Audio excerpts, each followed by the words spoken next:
Pessoal, então dando continuidade à patologia, hoje é o dia que nós vamos detalhar as lesões que nós mencionamos na aula passada. Então a gente viu na aula passada que quando a célula é exposta a um estresse, um estímulo nocivo, ela pode se adaptar diretamente ou ela pode sofrer uma lesão. Se essa lesão ela puder também passar por um processo de adaptação, se a célula puder retornar ao seu estado normal, é a chamada lesão reversível. Se isso não acontecer, se essa célula for direcionada à morte celular, é a chamada lesão irreversível. Então, nós vamos detalhar hoje essas lesões.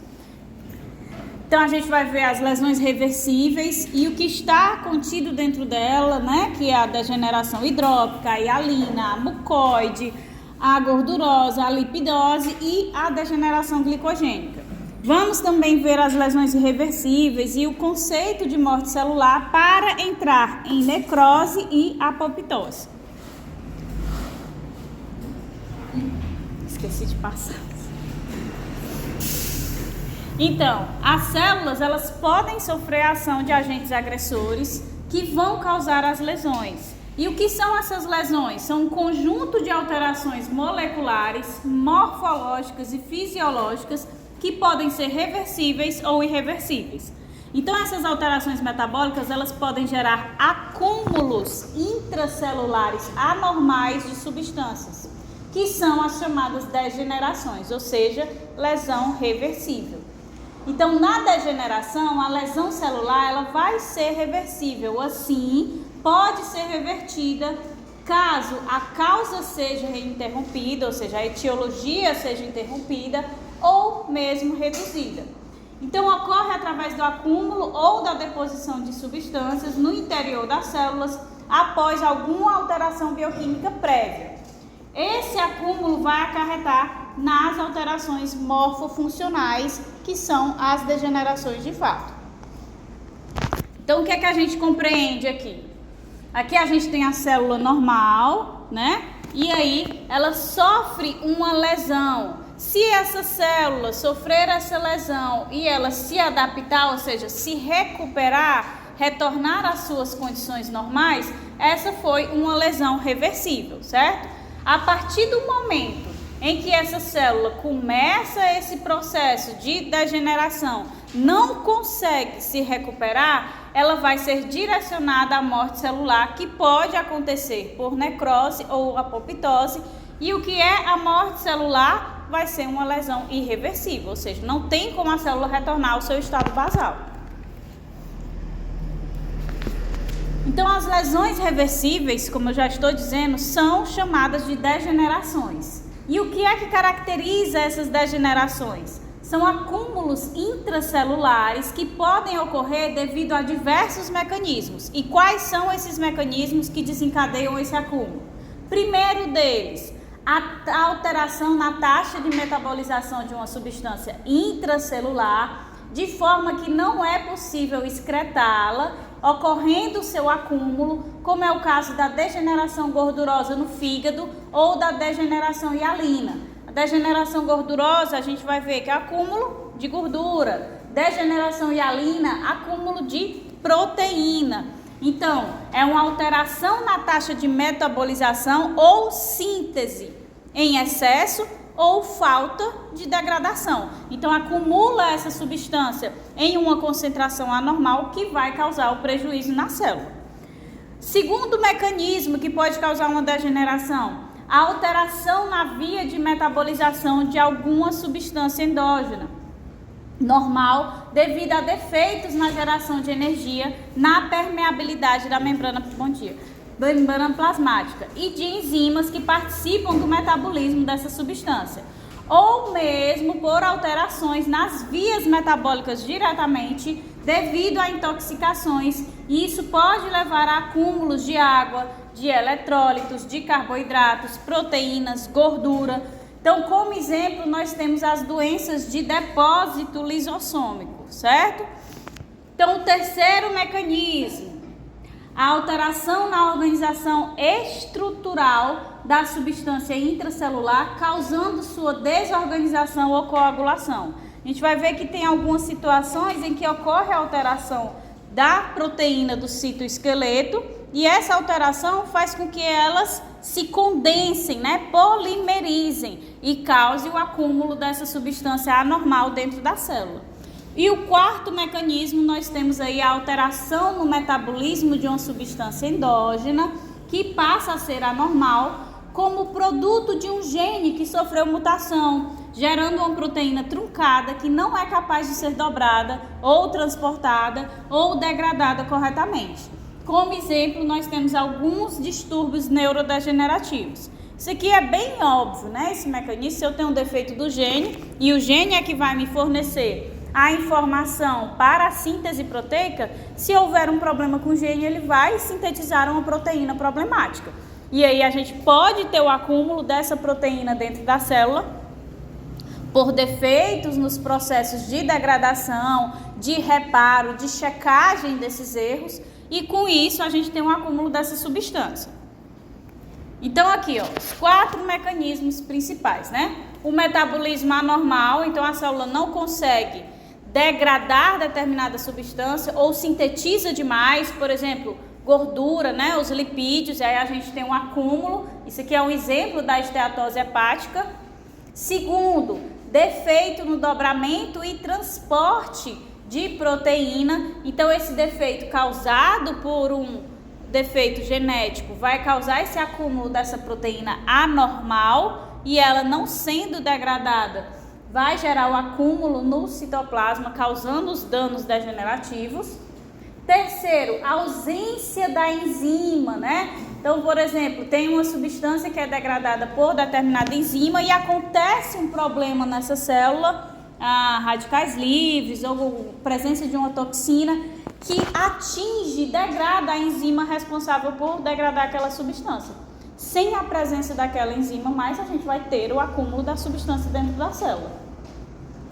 E a ingestão de materiais indigeríveis, acúmulo de materiais exógenos. Então a célula começa ali a fagocitar o que está no meio, o extracelular, vai fagocitando, só que não existe nada dentro da célula capaz de degradar esses componentes. Então eles se acumulam dentro da célula e desencadeiam o processo de degeneração. Então a gente viu que a base desses mecanismos é o quê? É o acúmulo de substâncias anormais dentro da célula. E existem diferentes substâncias que podem se acumular dentro das células e a classificação do tipo de degeneração consiste exatamente na natureza dessa substância. Então nós podemos ter como substâncias que acumulam dentro da célula água e eletrólitos, que é o que a gente chama de degeneração hidrópica. Nós podemos ter o acúmulo de proteínas, que é o que a gente chama de degeneração hialina. Podemos ter o acúmulo de mucopolissacarídeos ou degeneração mucoide. Também tem um acúmulo de lipídios ou esteatose ou lipidose. Nós temos 2 tipos de degenerações que causam acúmulo de lipídios, ou o acúmulo de carboidratos, que são as glicogenoses, certo? Então são 5 tipos de substâncias que podem ser acumuladas dentro de 6 tipos de degenerações. Então vamos começar pela degeneração hidrópica, né? Então a degeneração hidrópica, como a gente acabou de ver, consiste no acúmulo de água e eletrólitos dentro da célula devido a distúrbios no equilíbrio eletrolítico. Então, as causas possíveis são lesões que afetam de alguma forma o transporte de eletrólitos, seja afetando as bombas eletrolíticas diretamente, afetando a integridade de suas proteínas ou da própria membrana, ou alterando a disponibilidade de ATP. Por quê? Recordem nossa aula anterior em que nós vimos os mecanismos. Se eu tenho uma degradação da membrana, né? Então vai entrar água, vai acontecer o processo de tumefação. Se eu tenho uma queda na quantidade de ATP, não vai ter ATP para as bombas de sódio e potássio, acúmulo de sódio intracelular, puxa a água pelo aumento da pressão osmótica, vai gerar a tumefação dessa célula, o acúmulo de água e sódio dentro dessa célula que causa o processo da degeneração hidrópica. Então a base disso Está nos mecanismos de lesão celular que nós vimos na aula anterior. Assim, a degeneração hidrópica pode ser causada, né, a etiologia dela, por hipóxia.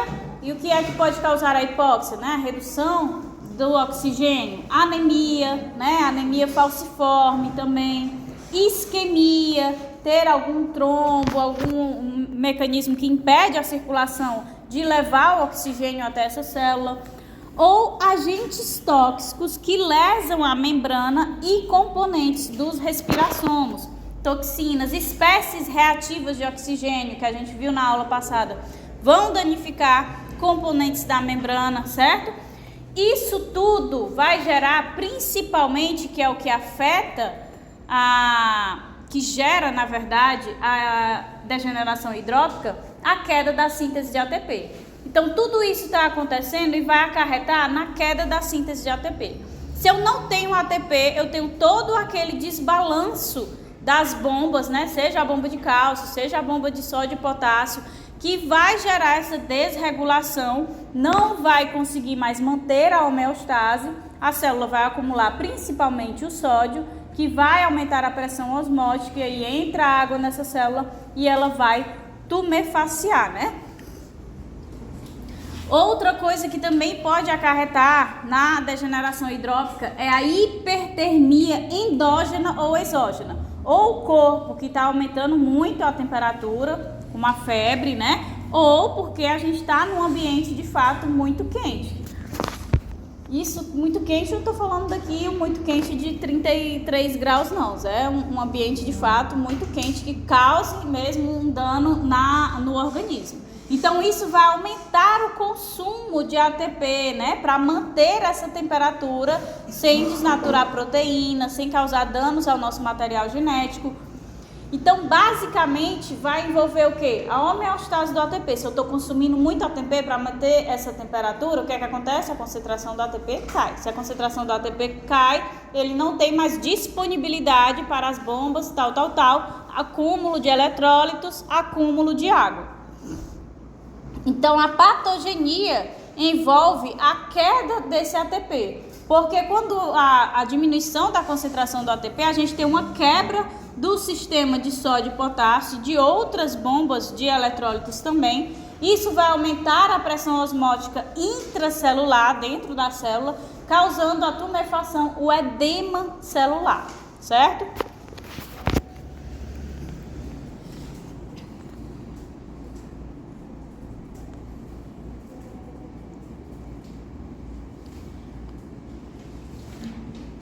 Eu dizendo, rapaz, faltou um slide aqui, mas não é porque eu que não estou passando. Aí eu olho, ainda está lá no outro slide.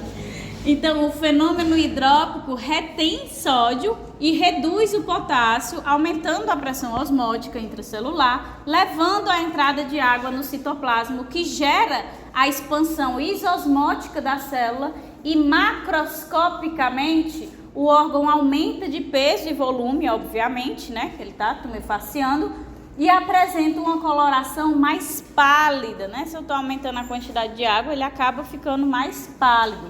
Enquanto que microscopicamente as células ficam tumefeitas, com o citoplasma mais acidófilo e com aspecto granuloso. Em estados avançados apresenta pequenos vacúolos de água. Então vamos lá. Macroscopicamente o órgão aumenta de volume, fica mais pálido, isso eu já consigo associar com o aumento da presença da água.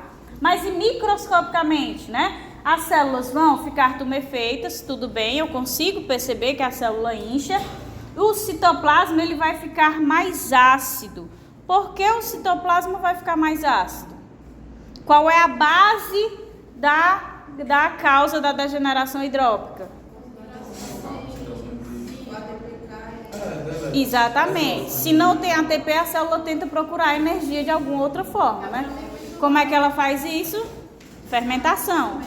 A fermentação vai produzir o ácido lático, vai acumular esse ácido lático e o citoplasma vai ficar ácido, certo? Com aspecto granuloso. Por quê? Porque começa a degradar as estruturas e fica aqueles pontos como se fossem grânulos dentro dessa célula, ok? Então vejam aqui a imagem, vocês podem perceber o órgão, ele está bem pálido, me esqueci, mas eu tenho quase certeza que é um fígado. Aí o órgão ele tá pálido, ele fica mais inchado, até a consistência dele muda, ou seja, a morfologia muda.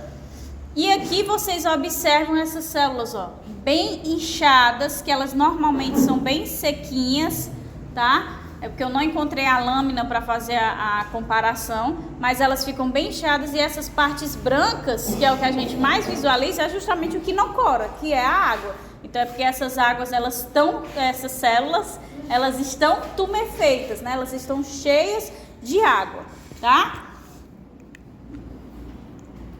Partindo para o segundo tipo de lesão reversível, a degeneração hialina.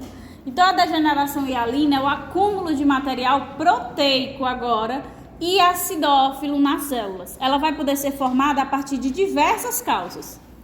Então, primeiro, proteínas endocitadas, como pessoas que possuem proteinúria, né? Que é quando a gente faz o exame de urina para ver se tem a espuma. Se tiver espuma, a gente já sabe que é porque a gente está com excesso de proteína, né, na urina. Ou seja, as pessoas elas perdem proteínas na urina, que vão ser, obviamente, como a gente viu o mecanismo de ação dos rins, eles sempre tentam, quando a gente está perdendo alguma substância, reabsorver, né? Então, por mais que a gente perca as proteínas na urina, partes dos rins estão lá reabsorvendo essas proteínas para tentar recuperar. E o que é que isso acarreta? Essa reabsorção por pinocitose lá no túbulo proximal. Quantidades elevadas de proteína nas células renais, gerando um acúmulo. Então, quando você vê o corte histológico das células renais, você vê lá os glomérulos cheios de coágulos de proteínas, que ele vai puxando, só que ele não consegue dissipar, né, enviar para as outras partes do corpo de forma eficaz, de forma rápida. Então, gera esse acúmulo que é justamente a degeneração hialina. Então, proteínas normalmente secretadas dentro da célula, porém produzidas em excesso, como as imunoglobulinas em plasmócitos, formando grandes gotículas hialinas, que é o que a gente chama de corpúsculo de Russell, certo? Então, quando a célula está exposta ali a uma infecção, aí vem o sistema imune adquirido, começa a diferenciar os plasmócitos, esses plasmócitos começam a secretar os anticorpos específicos. Começa a secretar, só que ele secreta tanto, ele secreta em excesso essas imunoglobulinas e mais uma vez coagulam, né, se condensam, gerando os acúmulos proteicos, que no caso das imunoglobulinas é o que a gente chama de corpúsculo de Russell.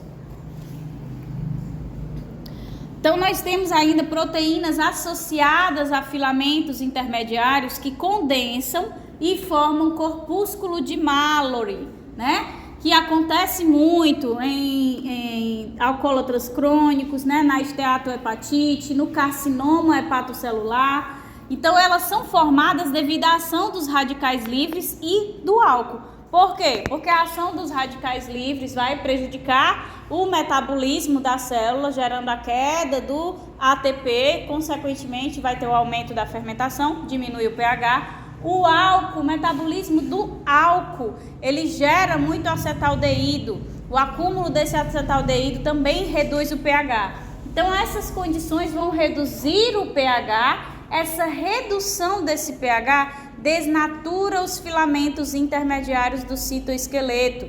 Então, com a desnaturação desses filamentos, eles vão se condensar e vão novamente coagular, formando os complexos de proteína, que no caso dos filamentos do citoesqueleto são chamados de corpúsculos de Mallory.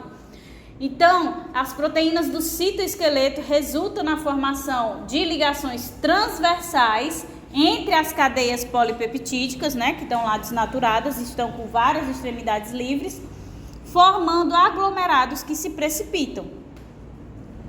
E temos, por fim, as proteínas virais, que são produzidas pela própria célula infectada, e macroscopicamente o órgão acometido ele pode apresentar um aumento de volume e alteração na coloração, E microscopicamente a proteína acumulada ela tem um aspecto vítreo, homogêneo, acidófilo e birefringente. Isso aqui para todos os tipos de acúmulo, seja corpúsculo de Russell, corpúsculo de Mallory, todos vão ter esse aspecto macroscópico e microscópico.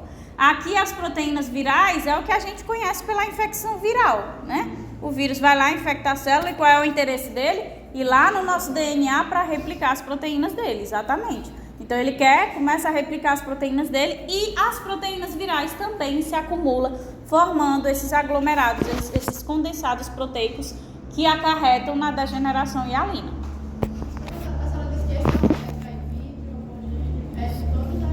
Isso. Isso, hialina, todas essas degenerações que acarretam na degeneração hialina. Seja por proteína viral, por proteína de imunoglobulina, do filamento do citoesqueleto, vai ter esse aspecto. Então, observe aqui, esse corte histológico que a gente já consegue associar, né, renal, né? Então, a gente vê aqui alguns néfrons, né, onde vocês veem extremamente rosado, é justamente o acúmulo dessas proteínas. Então, tá lá, o indivíduo tem a proteinúria, tá liberando muita proteína na urina, o rim quer reverter isso, ele começa a puxar e acaba acumulando nas células renais e gerando, onde a gente está corado aqui em rosa. Essa daqui, então, coitada, quase não tá nem sobrevivendo, né? E aqui também a gente tem células do fígado, certo? Em que a gente vê essas massas mais densas aqui, ó. Esse aqui, esses cantos que estão mais densos que são os acúmulos proteicos, tá? Que pode ser causado pelo consumo do álcool, né? Pelo câncer de fígado, que vai gerar aquelas consequências que eu mencionei, do pH e tudo mais, que vai degenerar os filamentos do citoesqueleto, que vão se condensar, formando esses aglomerados. E aí é o que a gente tem nessa situação dessa lâmina, os corpúsculos de Mallory, certo? Que é o acúmulo devido à degeneração das proteínas do citoesqueleto. Temos aí também a degeneração mucoide, o terceiro tipo de degeneração de lesão reversível. A degeneração mucoide também representa um acúmulo proteico nas células, mas ela vai ser diferente da hialina, por quê? Porque ela tem, na maioria das vezes, carboidratos associados a essas proteínas. Então, nós temos duas condições que favorecem a ocorrência da degeneração mucoide. A hiperprodução de muco nas células do trato digestivo e respiratório, né? Devido às células caliciformes que estão lá constantemente produzindo muco. Então, isso vai favorecer a ocorrência desses condensados, desses complexos de muco com proteínas. O muco é principalmente formado por polissacarídeos, né? Os mucopolissacarídeos.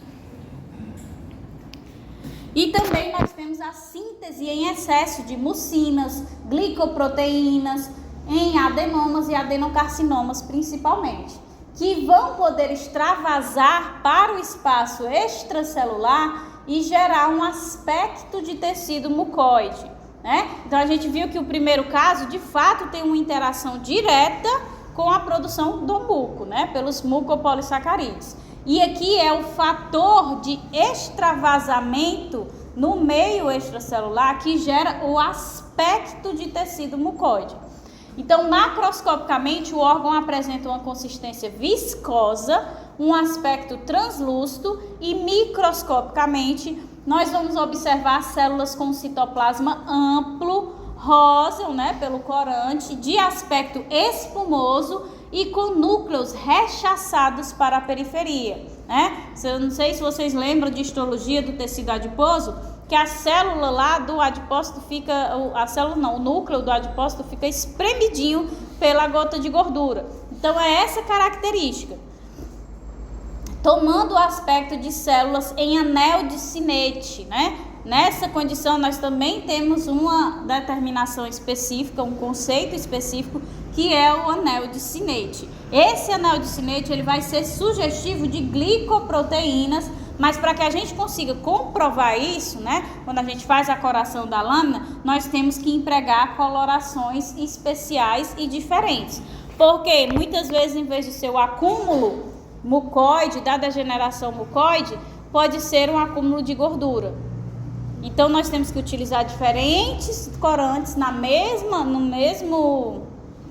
lâmina para conseguir dizer, não, realmente isso aqui é devido à degeneração mucoide, ou não, é devido à degeneração por esteatose, certo? Professora, esse anel de é S, citoplasma, rosa? Isso, exatamente. Então aqui, ó, você tem que ter muita boa vontade para conseguir visualizar, certo? Que é esse aspecto espumoso, né? Que a gente vê os núcleos empurrados para a periferia. Então tem o aspecto espumoso, dá para se forçar, dá, né? Dá para ver. E os núcleos são essas partezinhas pretas que são empurrados para a periferia, certo? Então é mais esse aspecto espumoso que dá essa viscosidade a nível macroscópico no órgão, tá? Entramos agora na esteatose, ou também chamada degeneração gordurosa. A esteatose ou a degeneração gordurosa consiste no acúmulo de triglicerídeos no citoplasma de células que normalmente não os armazena. Então ocorrem situações onde há perturbação do metabolismo lipídico, sendo principalmente visto no fígado, mas também no coração, nos músculos e nos rins.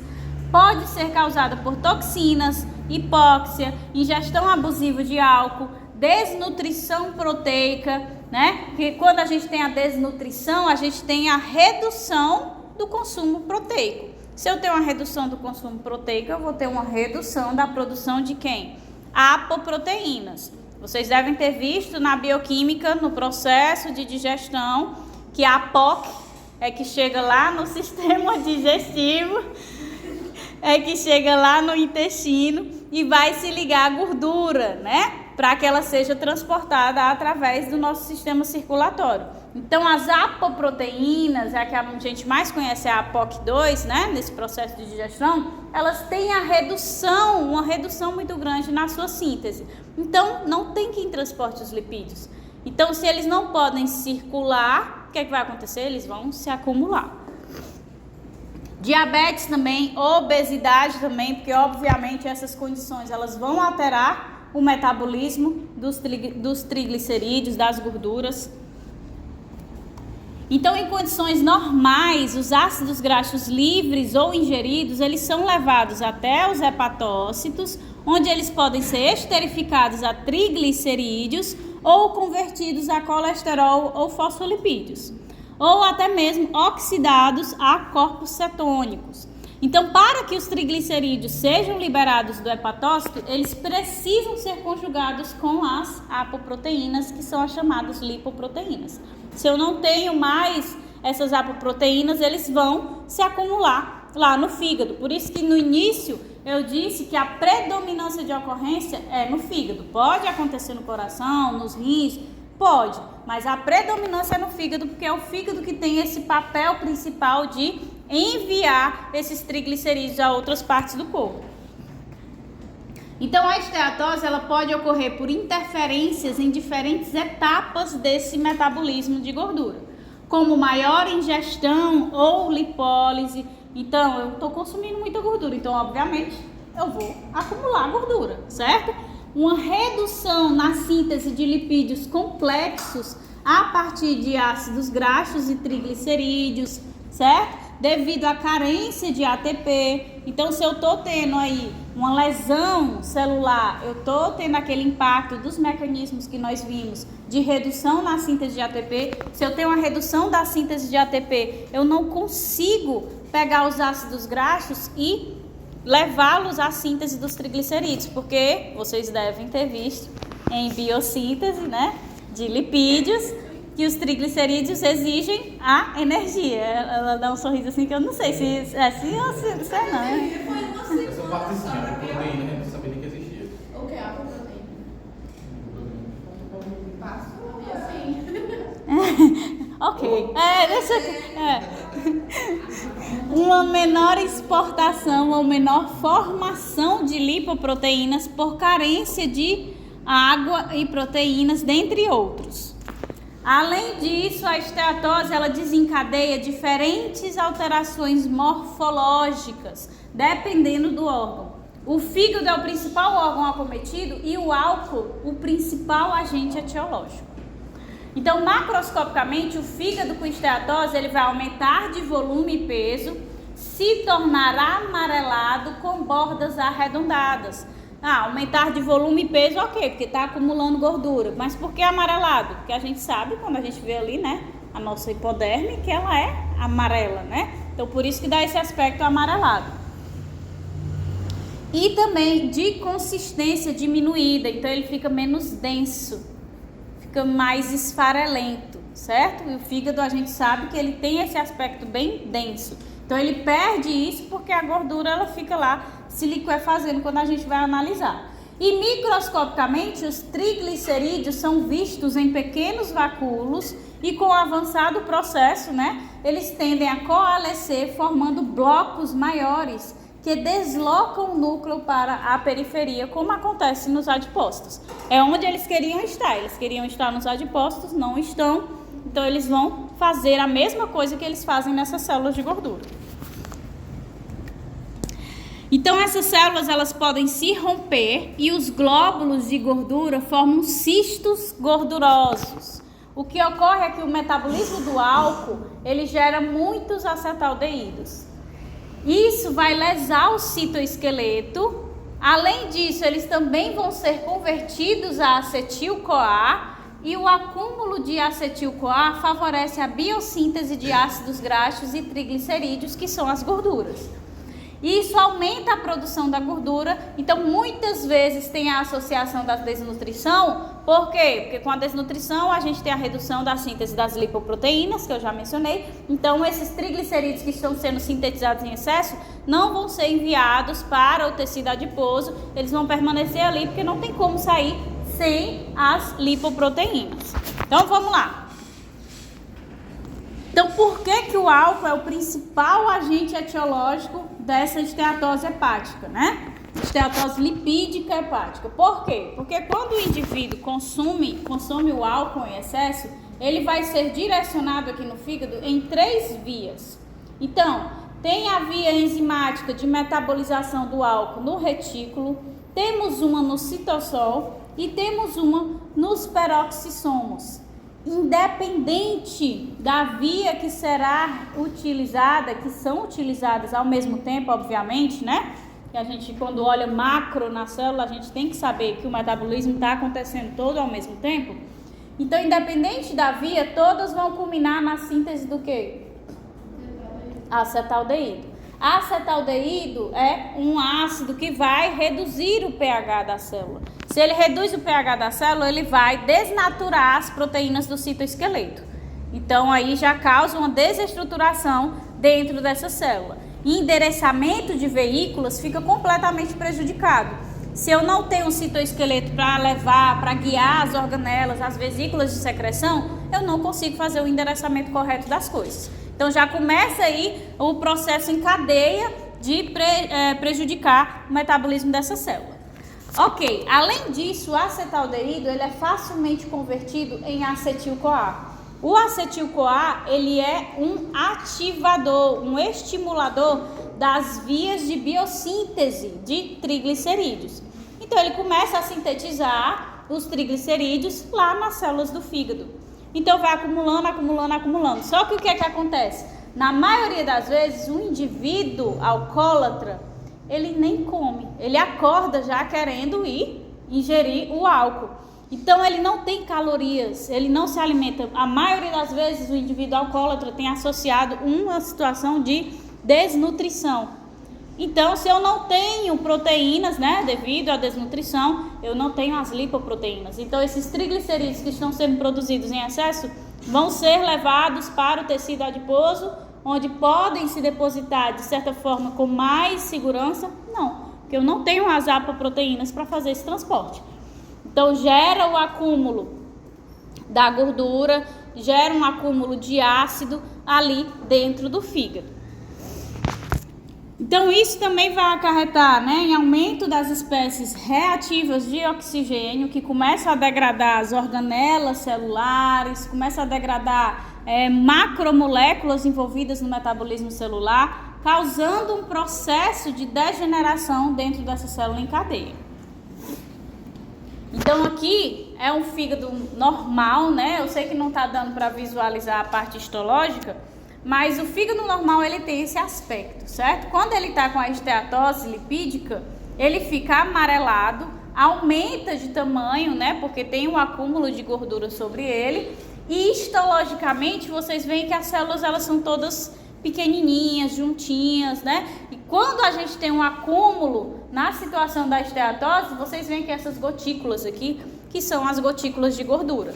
Então o aspecto ele muda completamente. As células elas ficam como se tivesse um buraco, né? Entre elas, que é justamente o espaço das gotículas de gordura. Aqui é o fígado, né? Com esse aspecto que eu mencionei para vocês, que fica mais esponjoso, né? Por causa das gotículas de gordura.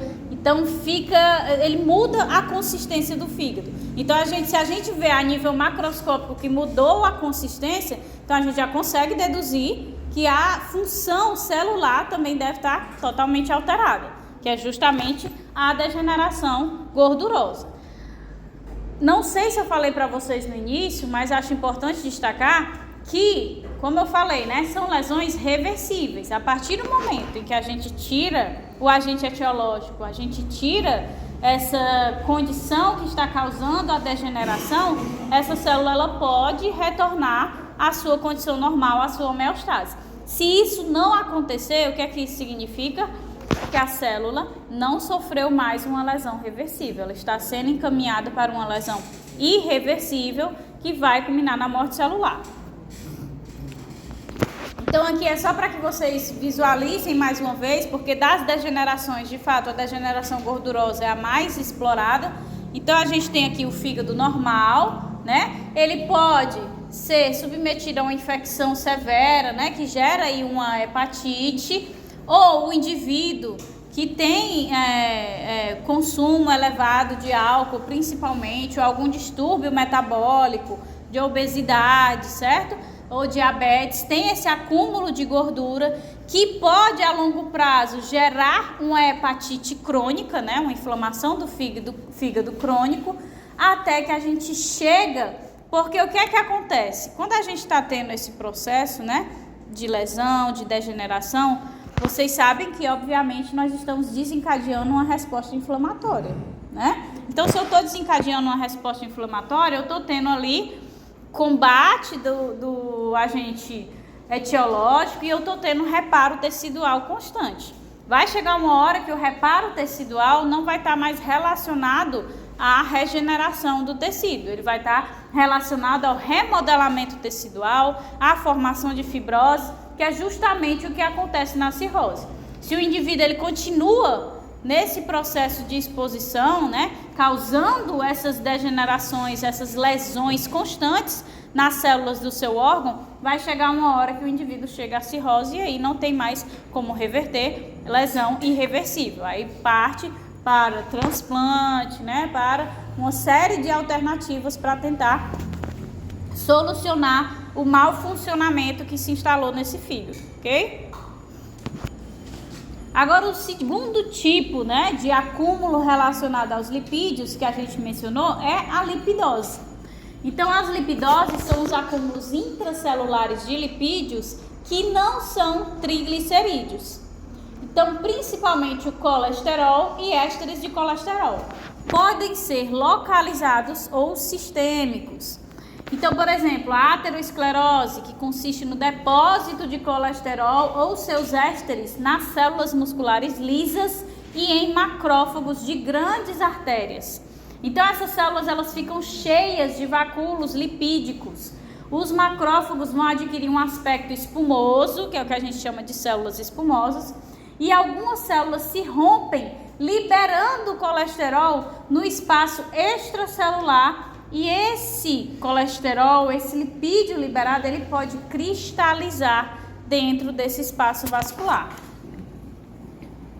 Além disso, também pode ser causado por fatores genéticos e ambientais, como dislipidemia, hipertensão arterial, tabagismo, diabetes, estresse, sedentarismo. Diabetes pode estar associada a quase tudo, né? Macroscopicamente, no início das lesões, observa-se estrias gordurosas elevadas na superfície das células e com evolução de placas arredondadas ou ovais irregulares. Microscopicamente, a artéria apresenta espessamento focal da túnica íntima em forma de meia-lua e adelgaçamento focal da túnica média. Esse espessamento focal corresponde ao depósito na camada íntima de cristais de colesterol, células espumosas, tecido conjuntivo denso e fibroblastos. Então é isso aqui, ó. Vai tendo o acúmulo nessas células, certo? Os macrófagos vão lá, estão cheios de lipídios, alguns estouram, vai havendo esse acúmulo até que a gente tenha, né, a aterosclerose. Por quê? Porque a gente vai tendo um acúmulo tanto na túnica média, como principalmente aqui na túnica íntima, desses acúmulos de lipídio. E na maioria das vezes, esse aqui é um corte de um caso já avançado, no início a gente tem um acúmulo da gordura, que fica mais fácil de solucionar. Quando o caso já está avançado, a gente tem um processo de calcificação acontecendo. Então aqui o que vocês estão vendo, ó, isso aqui é a luz do vaso. Cadê a luz do vaso? Não tem, está totalmente bloqueado. Porque a gordura foi acumulando, os lipídios foram acumulando até que sofreram o processo de calcificação. E aí a gente bloqueou completamente a luz desse vaso, certo? E aí a gente tem os acidentes, né, vasculares, porque não tem a chegada do sangue, consequentemente não tem oxigênio nem nutrientes. Cara, essa é outra coisa que me faz, tá, professora, também? Porque, a gente tem as placas, né, de gordura sendo formadas, a aterosclerose.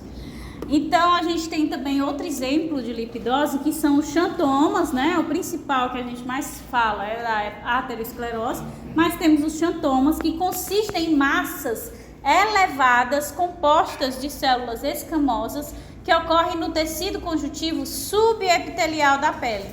Ocorrem geralmente em pessoas com hipercolesterolemia e manifestam-se macroscopicamente formando nódulos ou placas no tecido subcutâneo e tendões e microscopicamente por macrófagos com acúmulo de vacúolos em seu citoplasma, certo? Então, a gente vê que os macrófagos têm um papel essencial nesse processo de lipidose. Então aqui, ó. Então esse aqui é o que vocês veem, né? Dessas células fagocitárias, os macrófagos com acúmulo de lipídios, de colesterol, e aí eles acabam ficando acumulados em pontos específicos do indivíduo, e é o que a gente vê nesses acúmulos de gordura aqui, que são os xantomas nas... Oi.